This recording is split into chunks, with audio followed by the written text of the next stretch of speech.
Hi, did you enjoy episode 2? Isn't it amazing? I'm Stacey Wilson-Hunt. I'm Hollywood editor for Vulture and New York Magazine. I'm very honored to be here to talk about what I think is one of the most incredible series, whether it's a reboot or not, of all time. I think what they've done is absolutely just amazing. So without further ado, let's bring up all these incredible people. So exciting. First on my list, very central to the story, is Malachi Kirby.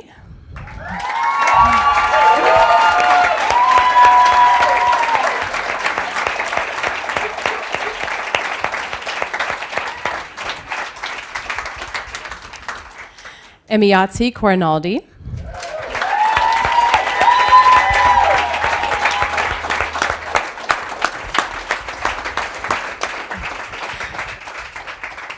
Mandela Van Peebles.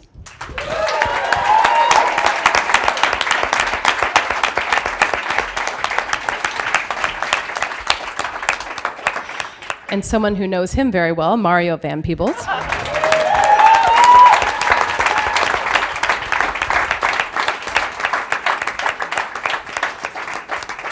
AnikaNoni Rose.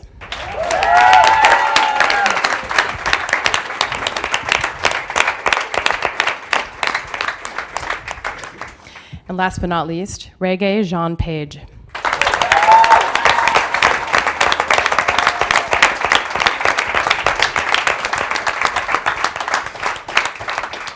So talent aside, is this not the most beautiful group of people you've ever seen up here? Oh my goodness. So I met and spoke with a few of you in New York a couple months ago, Malachi and a couple of you, yes, you down there. And this was before the show had premiered, and this was all sort of an anticipatory kind of response. But in the couple months since it has, I would love to know, how have your lives changed as a result of this? What has been the feedback within the business, out of the business, from family and friends, people who knew the original, people who didn't? I think it's just been a swell of reaction, swell of emotion. Even just, Hollywood is very like, what are these people doing trying to remake this classic piece of storytelling? And Hollywood's a tough crowd, and I think it's been very well received. But I'm so curious. Maybe I'll start with you since you're right here, and I know you're tired and jet lagged. But I'm gonna make you talk first. How has your life changed in the last couple months? I don't know yet. It's still happening? No, I've been sitting in a bit of a bubble. I'm hiding away from everything and not reading reviews or speaking to people. Really? I haven't actually watched it yet. What? You're very good. Very, very good in it. Thank you. Why haven't you watched it? Well, I've had to do a lot of, here's the jet lag, interviews. There you go. And I thought it'd be better to do interviews without watching it, because if I watched it and realized how much I really didn't like myself, I probably wouldn't be able to promote the show very well. So I thought, you're so cute. Let me just... An American actor would not be saying this stuff. Hey, wait a second. Just thought it'd be better to stay neutral. Very interesting. Well, I'm what really have you looking heard forward then? to watching it though. What have you heard? What have people? Great things. Okay. I mean, I've seen bits of episode 1. Whenever we've had a screening, I've got taken out either at the beginning or the end for other interviews, so I haven't actually watched it all the way through. And I watched... Spoilers, you're good. Thank you. What question was I answering? Oh, just what have people told you, and what's been the... Yeah, the feedback's been amazing, and not because people have said how amazing I've been, but because they've been saying thank you a lot, which means that people are receiving something from this. And there's been a lot of healthy discussion from people who didn't want to see it and people who did. It's all been really good, positive, healthy discussion.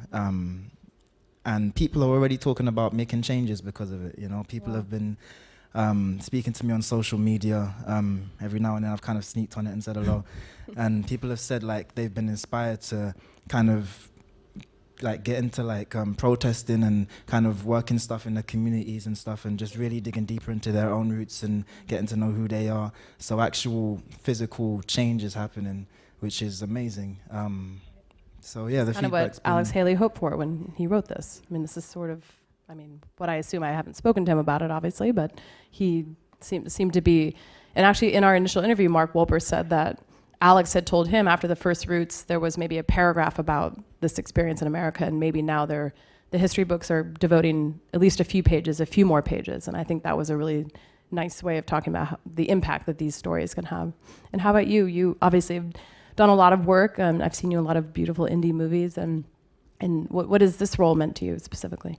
You know, for me, what's been so exciting is I have 13 nieces and nephews. And so for them and my brother, you know, to have seen this, and they have conversations with their friends on Facebook and, you know, in school, and that has been the best thing for me, you know, because they've shared those conversations. They're able to have intelligent discussion about Roots, about where we are today, about the fact that there's a correlation between Roots and even, you know, Black Lives Matter and all of that. What's happening in our capital right now. It's really amazing. I mean, just having those kinds of discussions for me has been one of the most rewarding parts of being a part of this, to see them really taking it in, really being moved by it, and really being able to have an educated conversation, discussion about it. That has been what's been so beautiful for me. When a child watches this story, I'm so curious what he or she thinks. What are the first questions that they ask? Because it's so overwhelming, even as an adult. Some of these scenes are still so hard to process, and I know that's the point. They're supposed to be difficult, but if a little kid and one of your nieces and nephews, what are they asking when they talk to you? A lot of different things. You know, my niece in particular, she was very angry. She was just very angry. She says, I just can't believe that this happened. And, you know, she was just very upset. But then as she watched, you know, everything, she was able to kind of channel that anger and have a conversation about it, you know, and I think that is what is so important, you know. So it kind of had a range of emotions. There was anger, there was frustration, there was joy, there was pride in seeing that night one and seeing just the culture, the beauty, you know, of African culture and what have you. They just really had a myriad of emotions and experiences. It's wonderful.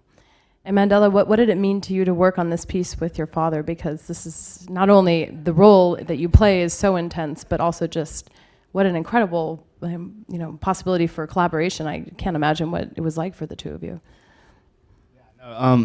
It was a lot of fun working with my pops. Was he tough on you? Was he like when my dad coached my soccer team? He was always hard on me. So like, was it the same? You know, he makes sure that I know that I don't get any like special favors. So that's something that we are pretty good friends. I think we have a good father-son relationship, but we also have a pretty good working relationship. So we have kind of multilingual interactions with each other. And I know when he's coming at me, director Mario or dad Mario. So I can like kind of Does his voice get low or it's, like it's a little more serious. Mm-hmm. The eyes maybe a little just depends. But it's a lot of fun. And I know with him, you know, any note he gives me or any piece of advice, it's coming from a place of love.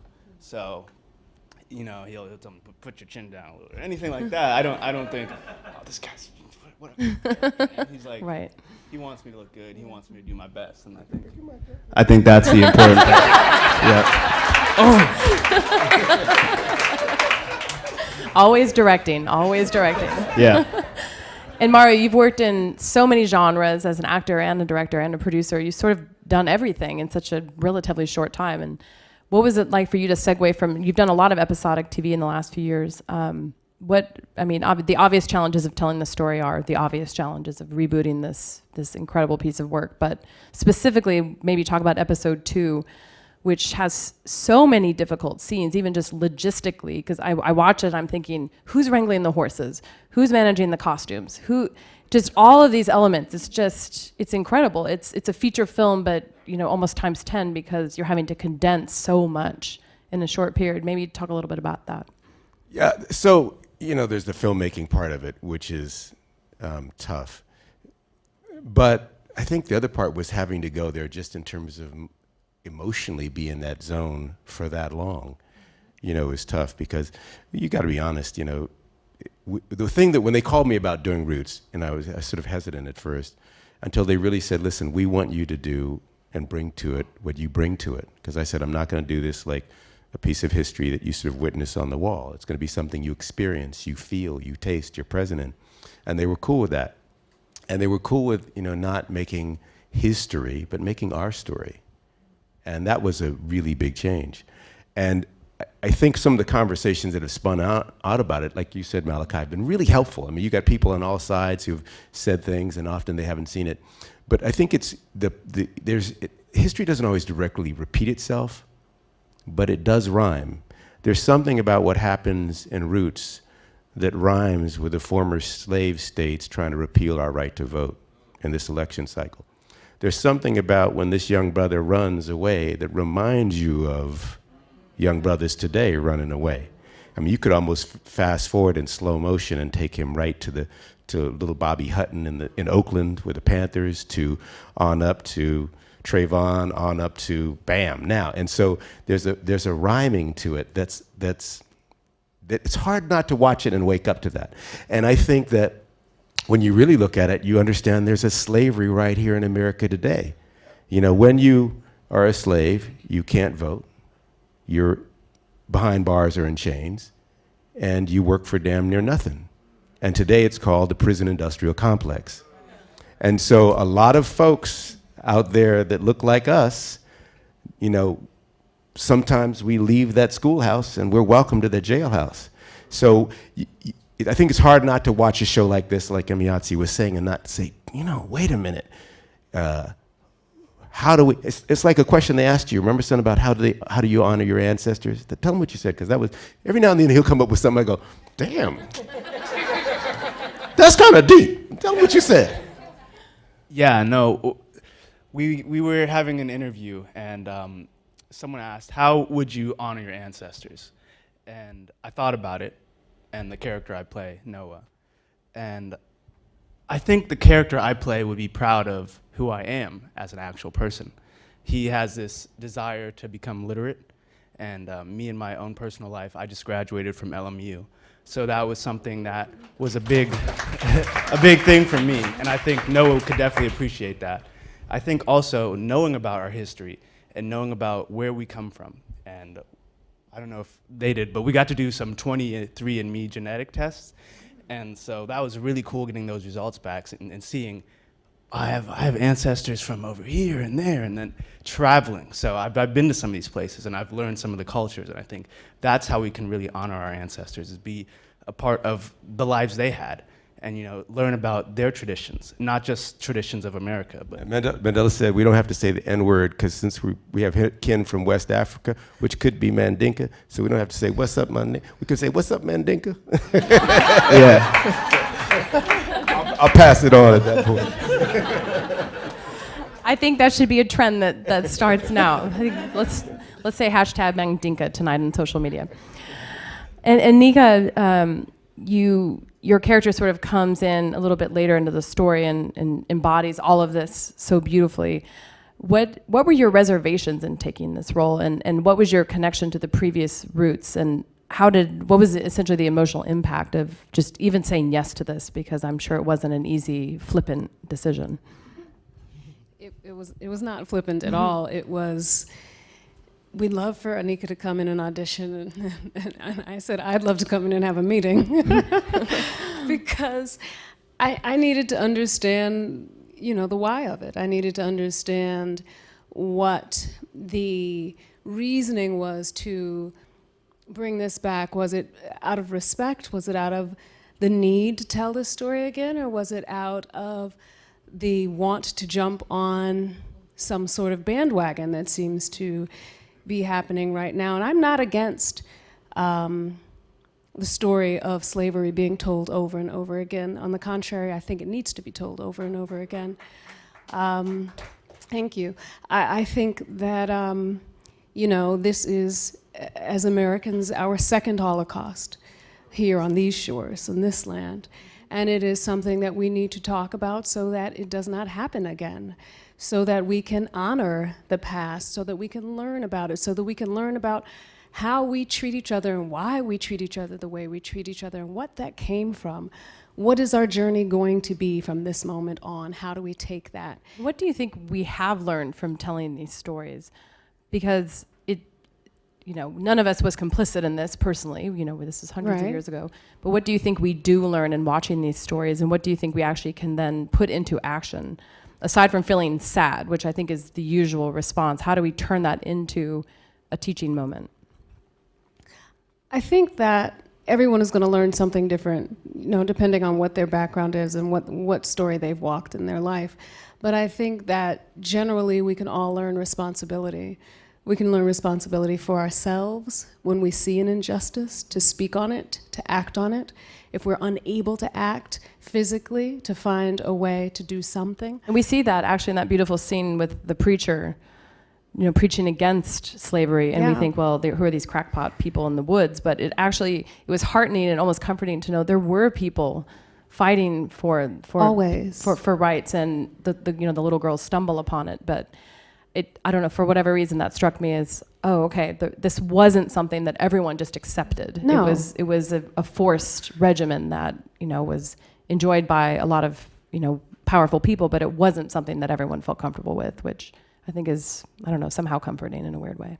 No, there were many, many people who rebelled against being enslaved, and there were many people who rebelled against enslaving. Not enough. But Yes. They were there. But I think that sense of responsibility, not only responsibility for yourself, but responsibility for the person next to you who may look different than you do, who is somehow other than you are, whatever that means to you. We have a responsibility as humans to treat each other humanely and to recognize that and to continue to move towards that goal. And sometimes we will fail because we are fallible. But then you get up and you try again. And I think that we have a responsibility, and we can learn from this to continue to tell the stories that are from this, not just of those who were enslaved, but those who were not, those who broke free, those who never felt the lash on their back, to continue to tell those stories. We have a responsibility to tell the truth to our children. We have, school books right now that are changing the word slave to unpaid laborer. What are we saying? Or immigrant. I think that was something we talked about too. Or an immigrant, because they packed their little bag and came on over. Right. Yeah. Those are things that we have the responsibility to dispel. We have the responsibility to not continue to rewrite history. And until we do that, until we talk about why the gun laws are what they are, why people even have the right to bear arms, then we won't understand that. And then we don't have a base to stand from when we try to change that. So there are many, many things. My nephew watched it, and he said, "Auntie, they don't teach this in school." And I said, "I know. You're right. But that's why I send you books every time I go to Africa. Whatever country I go to, I send this child books. I want him to know what Africa really is, not what it's been portrayed as. I want him to know it's the home of universities and irrigation and scholarship and family and lineage. Those are important things and beauty, not a home of just war and degradation and disease and the many things that we are taught that it is." I have a friend who watched it with her nephew, and he's 10 or 12, and he finished and he said, "I want to know where I come from. I want to know who I am." And I thought, well, what an amazing thing to think at that point. And to know that somewhere it's going to connect with Africa, and it's a point of pride. These are all things we can learn. I wonder if 23andMe has seen a boost in business after people, no, really, just anyone from any background wondering, because it does stir in oneself this wanting to know. It does. And when I say that, when I talk about Africa, when I talk about our lineage, I'm not just talking about black people. Of course. We in this room are related. Yes. We are related. I had a friend, well, not a friend actually, my sister-in-law's dad sent me a text the other day. He was like, I just got my 23andMe in the mail. And he was really excited about it, but I didn't tell him to go get 23andMe. That's something that he decided to do. I've had many, many elder people come up to me and tell me how proud they are of this piece. And what a feeling it gave them. And I had people online telling me they were never going to watch it, and I don't know why you're doing it. And I like your work, but I ain't watching that. I was like, well, thanks. But some I changed their minds, and they watched it, and they started, and they stayed, and they were thankful and appreciative of the story that was told.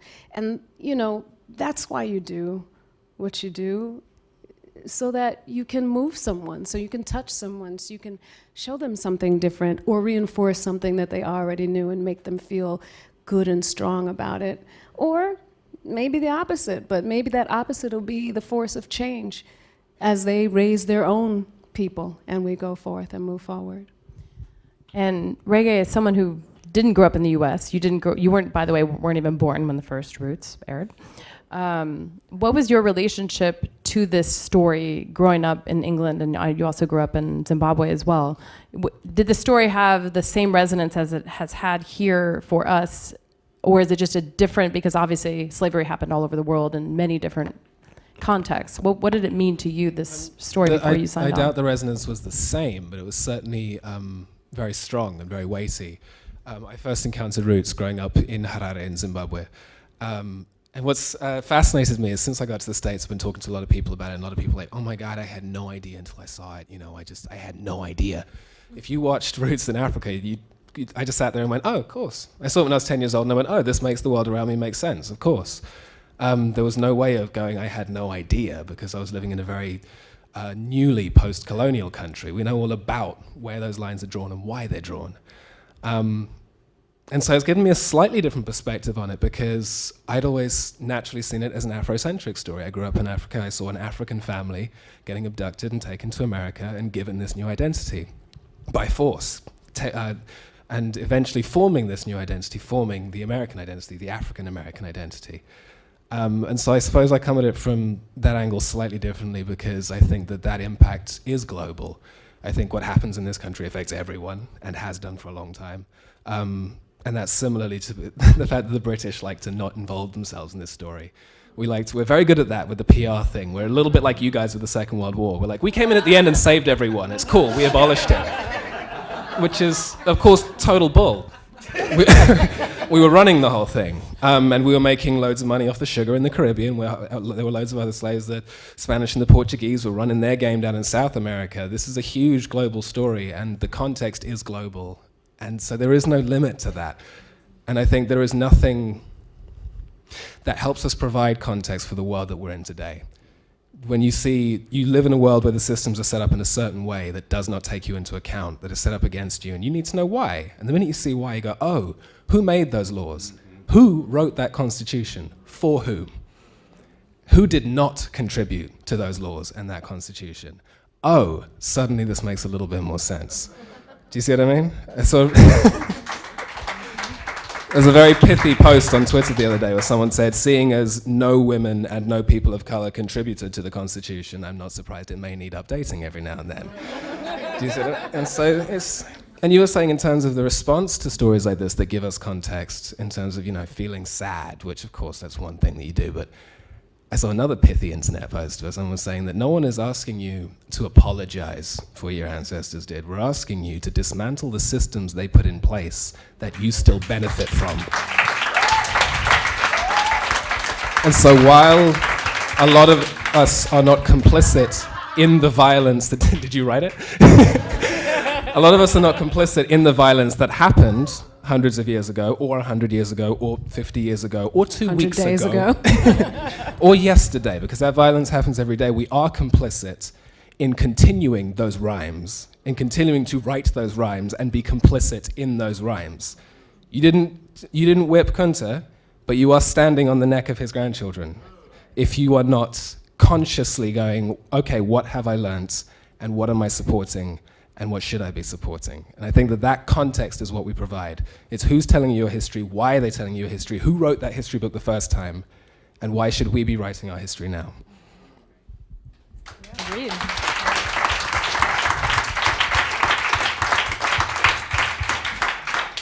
And sadly, we don't have enough time to go into full detail on so much of episode 2. But Mara, I'd love for you to talk a little bit about the scene Noah's death, which I cannot imagine was easy for you as a father shooting that moment with him running across the field. But what creative decisions did you make in how it was executed? How just all the and actually we spoke about this in New York too with Will Packer, the other producer, and Mark Wolber. I felt this version was more brutal. The whipping scene particularly I felt was one of the hardest things I've ever had to see compared with the original.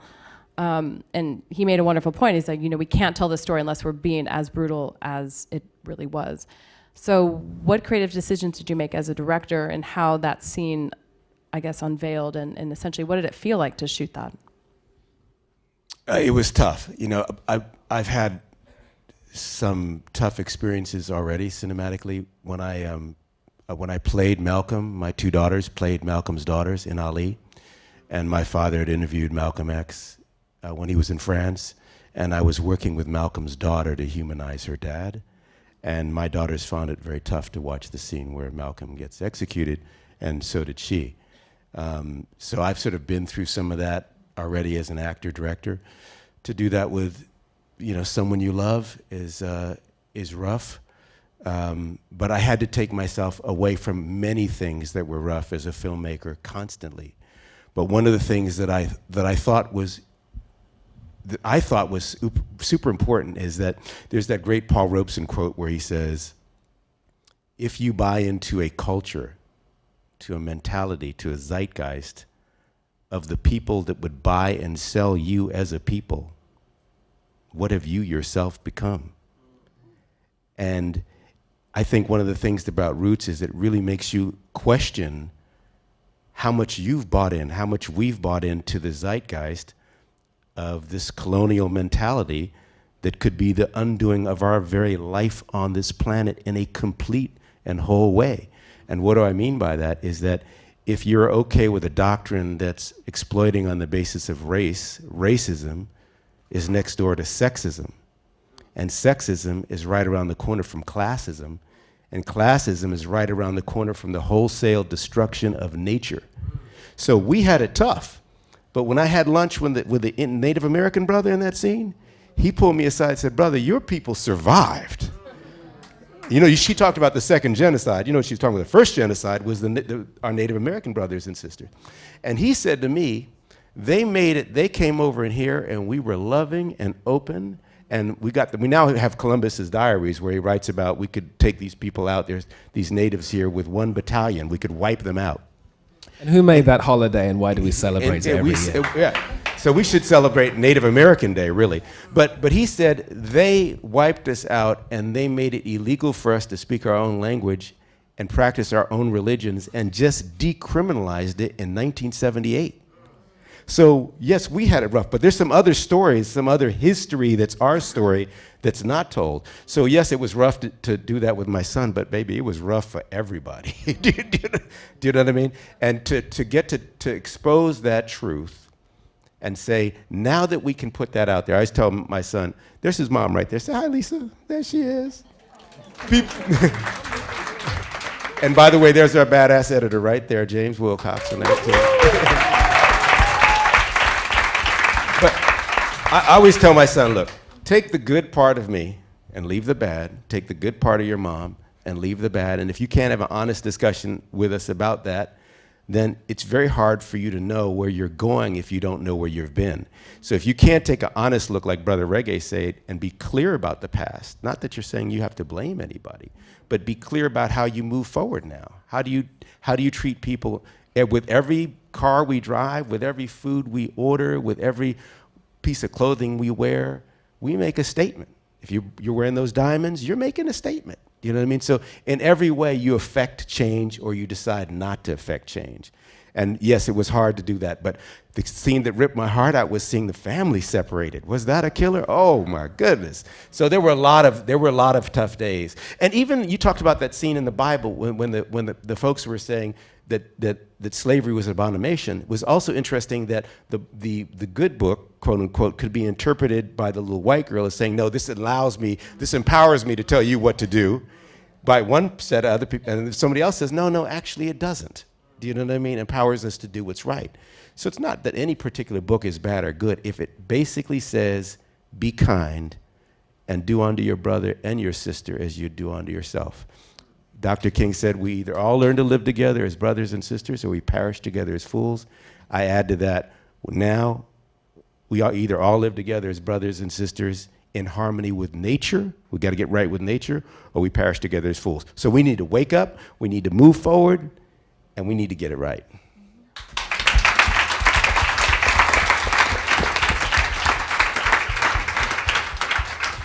And I'm curious, how did working on this story, I call it a story, it seems like too small of a word, change the way that you now approach acting, directing, and writing? How has it sort of seeped into your consciousness now that maybe just what you've spoken about, the decisions every decision we make affects someone in some way.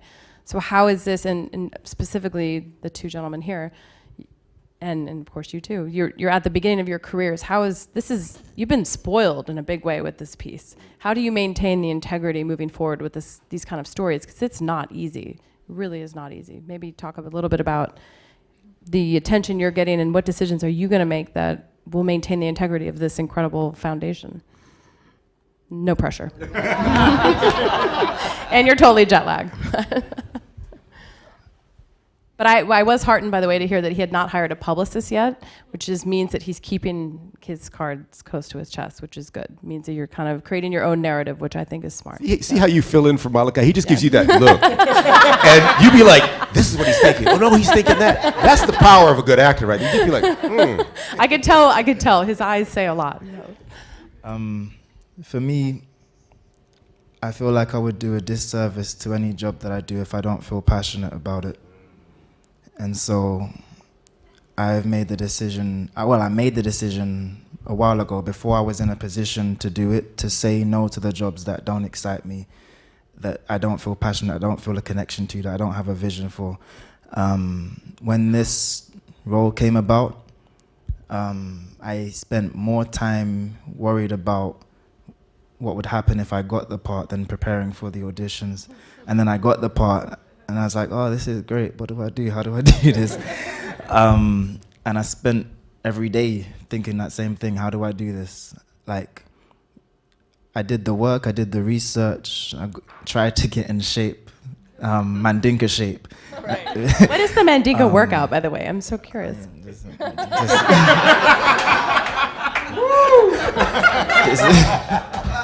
It's work. And it's not gym. It's a different kind of work. Like, they didn't have gym like that, like we do. We have it easy in a way. Like, that kind of work is. Seeing the earth as your gym, yeah. Right, and trees. No, literally. He's serious. I'd look over and be like, where'd Malachi go? Oh, wow. He'd be up there twisting and doing this yogic thing, power, I don't know what you call it, Mandinka workout. It was dope. It's going to be the next craze. We shouldn't talk about it because then people will get into it. Start something. But no, yeah, I'm just, when this story came about, it was a huge privilege to tell this story. It scared me and it excited me. And I would love to have that feeling with every job that I do. It scared me because of how much I care about it. And it excited me because of how much I care about it. And I want to do jobs that I care about. So that's what I'm looking for right now. You know, that was one of the, before I met Malachi, I don't even know if you remember, the first thing I said to you when I met you at the table read was just that I've been praying for you. You know, because I know how big of a responsibility this was going to be, how big of an opportunity, of a challenge it was going to be. And I just been praying for him before I got to meet him. And then when I saw him, that was the first thing I said. And you know, he and I just really connected on a spiritual level from that moment, you know, and it really helped to ground me, and I think it, you know, carried us through. But just knowing what this was going to be for him, it was something I felt for him, and wanted to make sure that he knew that, you know, there were other people out there who wanted him to succeed and to do well and to do a wonderful service, which he did just that. So you were great. You were great. You were great. And did LeVar Burton impart any wisdom to you? I mean, he's the only other person who can identify with the pressure of this particular role. Did he have any words of wisdom for you and that he was obviously involved, he was a producer. And he had a cameo as well, I believe, in one of the episodes. I didn't get to meet LeVar until about a month and a half into the journey. And I think I'm glad for that, because it allowed me the room to take this journey by myself and not walk in someone's shadow, you know what I mean? But actually just take this path the same way he did. But when I did meet him, have you spoken to him before? I sadly have not, but Not I was yet. a huge fan of Reading Rainbow, but that's beyond. I've not had the pleasure of meeting him in person. LeVar's a very interesting man. He's very articulate. So most of the wisdom that he gave me felt like it was indirect, but he's the kind of man, he's probably so wise that he probably did it directly, just not allowing me to know that, if that makes sense. Like, for example, when I did the whipping scene, I think we did one take of it, because we spent pretty much the whole day on that scene. And we did the first take. And then he came up to me in between it. I think I'm getting this right. And he said to me, Malachi, I was a mighty child, you are a mighty man. He hugged me, embraced me, and then he walked away. And I was like, okay, what does that mean? And then I'm in the scene, and we're doing the second take. And that scene was pretty much left open. There was a script, but it was like, basically, Philip, the director, came up to me and he's like, you know, basically, you keep saying Kunta until you feel like you have to say Toby, until you feel like you actually don't have that strength anymore. And there was a point, I think after about 10 lashes, where I felt as a human I probably would have given up at that point. And then I remembered these words that LeVar just shared with me, I'm a mighty man. And it caused me to resist in a way that felt unnatural. But then I realized that his strength wasn't about this physical, it was something deeper than that. And so that scene went on and on. I think there was something like 33 or 34 lashes in that scene. And that took me to a whole nother place that I wasn't prepared to go to. And I realized in that also that this resistance, this strength, and where it comes from is the reason why when he eventually does say Toby, it's not a form of submission, it's a form of survival. He is surviving. He realizes in that moment that he can fight and fight and fight, but what does he win? But if he gives in this one moment here, he lives to fight another day. And he does, he gets his foot chopped off, but he fights. And then he realizes he can't run away, and so he fights through his daughter, Kizzy. He raises her to be a fighter, because he knows that his fight is over, and she fights. And she passes it down to Chicken George, he passes it down to Tom, that fight goes on and they win. And like with LeVar, none of them do it alone, because he doesn't fight until Belle gets to him. Do you know what I mean? Yeah. No, but that's important to acknowledge as well, like the women in this story. I know this isn't what you were speaking about, but that's one of the things that I learned, both, because I'd read up on slavery, but I'd just actually being there on the set, which didn't feel like a set, by the way. It didn't feel like a film set. And where did you film, by the way? Was it? We were filming in real plantations, too. Okay, you were. That was my a lot of question. times we were there. Okay.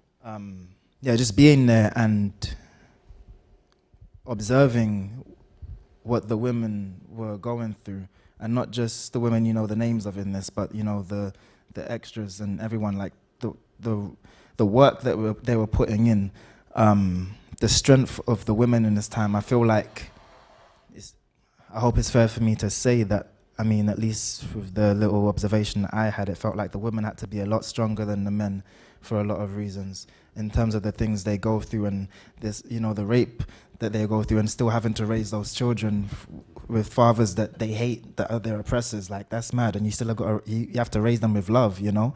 Like, that takes a certain kind of strength.